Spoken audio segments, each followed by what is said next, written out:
Hello 10th class. ये question number second है exercise 3.2 का। तो अब स्टूडेंट्स 3.2 में क्वेश्चन नंबर सेकंड करने से पहले मैं आपको कुछ 2 से 3 बातें बताना चाहूँगा। ये बातें हैं टेबल्स के बारे में, और ये चीज़ें आप यदि नहीं मेमोराइज करेंगे तो आने वाले जो भी क्वेश्चंस होंगे उनमें आपको प्रॉब्लम्स होंगी, और फिर आप क्या करेंगे, उस टेबल को बार बार देखेंगे। तो मैं आपसे ये कहूँगा, करने से पहले आप इस टेबल को अच्छी तरह से याद कर लीजिएगा। ये आपकी टेबल मैथ में भी गिवन है, मैं इसको समझा देता हूँ। देखिए, हम पढ़ रहे हैं linear equation in two variables, है ना। A pair of linear equation two variable, तो कोई भी दो इक्वेशंस है वो मैंने लिख दी हैं। a1x b1y c1 is equal to 0। Similarly a2x b2y plus c2 is equal to 0, जिसमें a1 x का कोफिशिएंट है पहली इक्वेशन का ना, ये दूसरी का कोफिशिएंट है। उसी तरह ये इसका, ये c1 c2 कांस्टेंट है। अब यदि a1 अपॉन a2, मतलब कि ये कोफिशिएंट अपॉन ये कोफिशिएंट इक्वल ना आए y1 अपॉन y2 के, तो वो लाइनें क्या बोली जाएंगी, इंटरसेक्टिंग लाइन। मतलब कि ग्राफ में जब आप बनाओगे ना, तो वो एक दूसरे को काटेंगी, और जहां वो काटेंगी तो एक ही सॉल्यूशन होगा। तो हम बोलेंगे एग्जैक्टली वन सॉल्यूशन, या फिर उसको बोल सकते हैं यूनिक सॉल्यूशन। ठीक है, उसको अद्वितीय हल बोलेंगे भाई। जब यदि कंडीशन ये आ जाए a1 upon a2 not equal to b1 upon b2, तो आप बोलेंगे प्रतिच्छेद करती हुई रेखाएं हैं और अद्वितीय हल होंगे, और उसका दूसरा नाम कंसिस्टेंट भी होगा। ठीक है ना, यहाँ पे इसको कई बार ये कंडीशन किसकी काउंट करता है, इसको कंसिस्टेंट, जिसको हम बोलते हैं संगत है। हिंदी में हिंदी इंग्लिश में कंसिस्टेंट बोलते हैं, और हिंदी में इसको बोलते हैं संगत। ये याद रखना भाई, क्योंकि क्वेश्चन आएंगे उसमें बोलेगा कंसिस्टेंट है या नहीं है। तो अब आपको ये नहीं पता लगेगा कंसिस्टेंट की कंडीशन क्या है, तो समझ में नहीं आएगा। मतलब कि a1 upon a2 is not equal to b1 upon b2, तो उसका मतलब होगा वो संगत है, माने कंसिस्टेंट है, और उसका केवल एक सॉल्यूशन है, और वो एक दूसरे को क्या करेंगी, इंटरसेक्ट करेंगी, यदि ये कंडीशन आ जाए तो। आप बोलोगे सर जब तीनों इक्वल आ जाए तो, माने कि a1 upon a2 b1 upon b2 c1 upon c2, जब ये तीनों बराबर हो जाए तो वो फिर कोइंसिडेंट लाइंस होती हैं, जिसको हिंदी में हम संपाती रेखाएं बोलते हैं। ठीक है, और बात करें सॉल्यूशन की, तो इसमें तो वन था ना, इसमें इनफाइनाइट होंगे, बहुत सारे होंगे, इनफाइनाइट मैनी सॉल्यूशन। हिंदी में इसको बोलते हैं अपरिमित रूप से अनेक हल होंगे। अपरिमित रूप से अनेक हल होंगे। इंग्लिश मीडियम वाले बच्चे ध्यान दीजिए, जब तीनों इक्वल आ जाए तो वो इनफाइनाइट मैनी सॉल्यूशन की कंडीशन होगी, और वो कोइंसिडेंट रेखाएं होंगी, मान ली कि कोइंसिडेंट लाइंस होंगी। ये सेकंड कंडीशन है। थर्ड क्या है, जब शुरू के तो दो इक्वल हो पर बाद का इक्वल ना हो, मतलब कि a1 upon a2 equal to b1 upon b2 और not equal to c1 upon c2, उस समय कोई भी सॉल्यूशन नहीं होगा, नो सॉल्यूशन। और वो लाइनें क्या होंगी, एक दूसरे के पैरेलल होंगी। और हम ये भी कह सकते हैं वो इनकंसिस्टेंट होगा, वो कंसिस्टेंट था, ये इनकंसिस्टेंट है। हिंदी में इनकंसिस्टेंट को हम लोग बोलते हैं असंगत। क्या बोलते हैं, असंगत। तो ध्यान रखना, अब तुमसे यूं पूछेगा कि बताओ ये कंसिस्टेंट है या इनकंसिस्टेंट है, तो आपको ये कंडीशन बताने से ही पता लग जाएगी। यदि शुरू के दो बराबर नहीं है तो कंसिस्टेंट है, यदि शुरू के दो बराबर पर बाद का बराबर नहीं है तो वो फिर इनकंसिस्टेंट है। तो ये कंडीशंस रहेंगी, इनके बिना ये एक्सरसाइज बिल्कुल नहीं हो सकती। और यहां से 1 नंबर का क्वेश्चन अपना बोर्ड जो है वो पक्का पूछता है। ठीक है ना, सीबीएसई में भी आ जाते हैं कई बार, और हरियाणा बोर्ड की बात करें तो ये तो पक्का ही पक्का है। यहाँ से 1 नंबर में मल्टीपल चॉइस क्वेश्चन पक्का देगा आपसे। तो याद रखना कि a1 upon a2 is not equal to b1 upon b2, तो इंटरसेक्टिंग लाइंस होंगी, और एक ही सॉल्यूशन होगा, और उसको कंसिस्टेंट भी बोल देंगे, जिसको हिंदी में संगत कहते हैं। जब तीनों बराबर होंगे तो इनफाइनाइट मैनी सॉल्यूशन होगा, और कोइंसिडेंट लाइन होगी, हिंदी में अपरिमित रूप से अनेक हल होंगे। जब शुरू के दो इक्वल होंगे पर बाद का जो नहीं होगा तो नो सॉल्यूशन होगा, उसको असंगत मानेंगे, इनकंसिस्टेंट बोलेंगे, और वो एक दूसरे के क्या होंगी, पैरेलल। जब लाइन ही नहीं काटेंगी तो सॉल्यूशन कैसा, तो इसलिए यहाँ पे हम लिखते हैं नो सॉल्यूशन। तो बच्चों, आप चाहो तो इसका स्क्रीनशॉट भी ले लेना।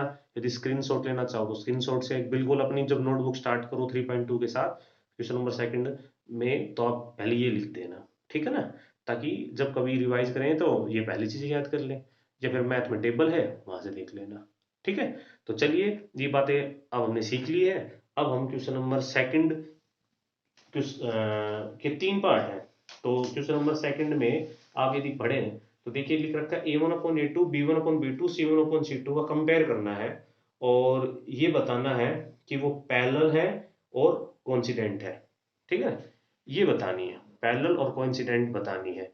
यदि पैरेलल होंगी तो ये कंडीशन आएगी और यदि कोइंसिडेंट होंगी तो ये होंगी। तो इस बेस पे ध्यान रखना, हम दो ही काम कर रहे हैं। क्वेश्चन नंबर सेकंड के तीनों पार्ट्स में ये कंडीशन बतानी। जब तुम्हारे तीनों इक्वल आ जाए तो लिख देना समपाती होंगी, जब शुरू के दो और बाद का बराबर ना आए तो वो समांतर होंगी। ठीक है, तो चलिए मैं आपको एक क्वेश्चन करवा देता हूं। तो स्टूडेंट्स, ये है क्वेश्चन नंबर सेकंड का फर्स्ट पार्ट। एक मैं आपसे करवा देता हूं, फिर आप अदर्स जो पार्ट है वो खुद ट्राई कर सकते हैं। तो देखिए, 5x माइनस का 4y plus 8 is equal to 0, 7x plus 6y minus 9 is equal to 0। तो इसको साथ इसके साथ कंपेयर कीजिए। तो ये हो गया a1x, ये हो गया b1y और ये हो गया c1 इज इक्वल टू 0, और ये हो जाएगा a2x प्लस में b2y और प्लस में c2 इज इक्वल टू 0। क्या मुझे जब इस इक्वेशन का जब इस इक्वेशन के साथ कंपेयर करोगे तो आप मुझे a1 की वैल्यू बता सकते हो? x के आगे जो है वो a1 है, तो यहाँ पे कौन है 5, तो a1 की वैल्यू बच्चों यहाँ पे आप लिख दोगे 5। क्या मुझे b1 बता सकते हैं? तो b1 तो पर माइनस है, इस बार माइनस का 4 होगा, क्योंकि y के आगे b1 है तो y के आगे 4 है तो -4। c1 क्या है? 8 है भाई, क्योंकि जिसके आगे कुछ नहीं वो c1 है। नीचे आइए, a2 की वैल्यू कितनी है? तो आप शायद बोलेंगे a2 की वैल्यू है 7। b2 की वैल्यू कितनी बोलेंगे? तो आप b2 की वैल्यू बोलेंगे 6। और c2 की वैल्यू कितनी है? माइनस का 9। तो पहले सबसे पहले इनमें क्या करना है आपको? a1 a2 b1 b2 c1 c2 ये सभी उतार लेने हैं। अब इनका रेशो ले लो, एक बार a1/a2 निकाल लो तो कितना आएगा? a1 है 5 और a2 है 7, तो ये आएगा 5/7। फिर b1/b2 निकालिए, तो b1/b2 क्या होगा? माइनस का 4/6। इसको और लिख दीजिए, तो इसको लिख सकते हैं 2 2 जा 4 2 3 जा 6, माइनस का है ना 2/3 आ गया। और c1/c2 कितना आ जाएगा? तो बच्चों ये आएगा 8/-9, और नीचे माइनस है तो हम ऊपर भी लिख सकते हैं इसको हटा के, तो माइनस का 8/9 आ जाएगा। अब हमें दो चीजें बतानी थी, पैरेलल और कोइंसिडेंट, है ना? तो देखो, पैरेलल और कोइंसिडेंट की कंडीशन मैंने आपसे बताई थी, जब तीनों इक्वल हो जाए तो वो कोइंसिडेंट है। देखो, 5/7 2/3 के बराबर नहीं है और ये इसके बराबर नहीं है, ये तो, है ना? तो इस कंडीशन में ये ना तो आपका कोइंसिडेंट है ना? क्यों? क्योंकि देखो, कोइंसिडेंट के लिए a1/a2 इज इक्वल टू होना चाहिए था b1/b2 और इज इक्वल टू होना चाहिए था c1/c2, होना चाहिए था ना बच्चों? तो इज इक्वल टू c1/c2, तो ये कंडीशन थी संपाती के लिए, मतलब कोइंसिडेंट के लिए। आप बताओ, क्या 5/7 -2/3 के बराबर है? क्या -2/3 -8/9 के बराबर है? नहीं। तो ये कंडीशन तो नहीं है, मतलब कि कोइंसिडेंट की तो बात ही नहीं कर सकते हम यहाँ पे। तो क्या वो समांतर है? समांतर के लिए शुरू के दो होने बराबर होने चाहिए। क्या 5/7 माने कि a1/a2 इक्वल होना चाहिए b1/b2, और ये इक्वल नहीं होनी चाहिए c1/c2। ये तो बात की बात है भाई। आप ये देखो ना कि ये कंडीशन बन रही है कि नहीं बन रही? क्या a1/a2 b1/b2 के बराबर है बच्चों? देखो, ये तो बराबर है ही नहीं, क्योंकि 5/7 is not equal to minus का 2/3।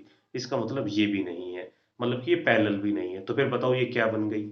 जब ये पैरेलल नहीं है, कोइंसिडेंट नहीं है, तो फिर हमारा एक ही बच गया, और वो है क्या?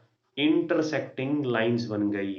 ये क्या बन गई? इंटरसेक्टिंग लाइन बन गई। और सॉल्यूशन की बात करें तो इसका बस केवल एक ही हाल होगा, यूनिक सॉल्यूशन होगा, है ना? तो हम लिखेंगे यूनिक सॉल्यूशन। तो बस यही था। आपको क्या करना है, एक क्वेश्चन दिया जाएगा, उनमें से जो ये बातें मैंने आपसे बताई थी आप देख रहे होंगे, इन तीनों में से ये देखना है कौन सी कंडीशन को सेटिस्फाई करता है। ये नहीं होगी तो ये होगी, ये नहीं होगी तो फिर ये होगा, एक जरूर मिलेगा। ठीक है बच्चों, तो ये था इसका फर्स्ट पार्ट। मैं आपको अब इसमें से एक पार्ट और करवा देता हूं। तो स्टूडेंट्स, मैं इसका थर्ड पार्ट करवा रहा हूं आपसे, ठीक है ना? तो थर्ड पार्ट देखिए क्या है, मैंने लिख दिया है। क्या है थर्ड पार्ट? पढ़िए। 6x माइनस का 3y प्लस में 10 इजिकल टू 0, 2x माइनस का y प्लस का 9 इजिकल टू 0। ये था बच्चों। अब देखो, अब आप इसको कंपेयर कीजिए। अब देखो, बार बार लिखने की तो जरूरत है नहीं। a1x b1y plus c1 is equal to 0, a2x plus b2y plus c2 is equal to 0। तो a1 की वैल्यू कितनी होगी बच्चों इसमें? a1 की वैल्यू बोलोगे 6 होगी, B1 की वैल्यू कितनी होगी, तो B1 की होगी -3, C1 की वैल्यू कितनी होगी 10, A2 की वैल्यू कितनी होगी 2, A2 की वैल्यू अब 2 बोलेंगे, B2 की वैल्यू कितनी होगी -1, जिसके आगे कुछ नहीं है आप बोलो या तो कुछ है ही नहीं तो -1 है, और साइन माइनस था इसलिए -1 हुआ। C2 कितना है 9 हो गया। चलो A1/A2 निकाल लो, A1/A2 होगा 6/2, B1/B2 निकालो तो ये होगा -3 -1, C1/C2 निकालो 10/9। देखो बच्चों 3 आ गया, A1/A2 की वैल्यू कितनी आ गई 2 1 जा 2 2 3 जा 3/1 आ गया, ऐसे लिख सकते हैं ना। और B1/B2 को क्या लिख सकते हैं, माइनस से माइनस कट गया 3/1 आ गया। C1/C2 को तो कट ही नहीं सकता ना बच्चों, ये तो ये आ जाएगा एज इट इज 10/9। अब बता दो कि कौन सी कंडीशन चल रही है, शुरू के दो बराबर है ना, शुरू के दो बराबर है पर बाद का बराबर नहीं है, सबको याद हो गया ये तो कौन सी कंडीशन है। देखो ये सामने लिख रखी, जब शुरू के दो बराबर हो और बाद का इक्वल ना हो तो वो कंडीशन होती है पैरेलल लाइंस की, है ना। देखिए मैं आपको दिखा देता हूँ यहाँ पे, ये देखिए शुरू के दो बराबर हो पर बाद का बराबर ना हो तो वो क्या होती है, पैरेलल लाइंस होती है। इस कंडीशन में कोई सॉल्यूशन नहीं होता और इसमें हम इसको क्या बोल सकते हैं, इनकंसिस्टेंट भी बोल सकते हैं। तो बस इसमें आप यही करेंगे कि A1/A2, B1/B2, C1/C2 निकाल लेंगे, सभी निकाल लेंगे, फिर तुम्हें खुद ही पता लग जाएगा कि शुरू के दो बराबर आ रहे हैं बाद का नहीं आ रहा, तो ये कंडीशन तो आ गई हमारी पैरेलल लाइंस की, और ऐसे कंडीशन में कोई सॉल्यूशन नहीं होगा। तो बच्चों एक पार्ट आपको खुद करने के लिए दे रहा हूँ, वो है सेकंड पार्ट। यदि फिर भी प्रॉब्लम लगती है तो आप मेरे को कमेंट कर सकते हैं, मैं करवा दूंगा। ठीक है बच्चों, चलिए आगे क्वेश्चन नंबर 3 की ओर चलते हैं।